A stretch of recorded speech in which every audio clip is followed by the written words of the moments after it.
Azərbaycan siyasətinin son illərdəki ən səs-küylü hadisələrindən biri Ramiz Mehdiyevlə bağlı olan cinayət işidir. 2025-ci ilin oktyabrında ona qarşı dövlət hakimiyyətini ələ keçirməyə yönəlmiş hərəkətlər xəyanət və cinayət yolu ilə əldə edilmiş əmlakın leqallaşdırılması iddiaları ilə 4 aylıq ev dustaqlığı seçilib.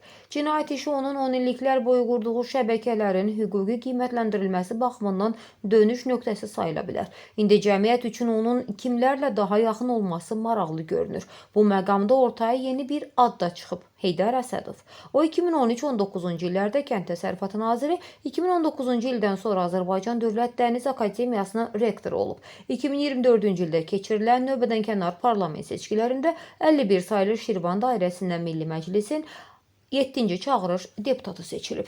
Verilən məlumatlara əsasən Əsədovun karyerasının Mehdiyevlə bağlı olduğu iddia edilir. Mətbuatda illərdir onun sabiq nəqliyyat naziri Ziya Məmmədovla qohumluğu yer alıb.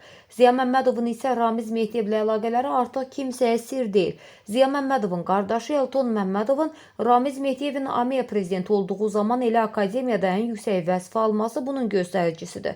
Məlumatlarda qeyd olunur ki, Əsədov Mehdiyevin ən yaxın adamlarındandır. Deputatlığı Mehdiyev zamanına düşməsə də, bu Əsədovu Mehdiyev adamı olmaqdan xilas etmir. Yayılan məlumatlarla bağlı Heydər Əsədovun özü ilə əlaqə saxlamağa cəhd etdik. İlk zəngimizdə telefonu açan Əsədov güya səsimizi eşitməyərək alo, alo deyib söndürdü. Növbəti zənglərimizdə isə telefon qapatıldı deyə Modern.az-da yayımlanan məlumatda qeyd olunur.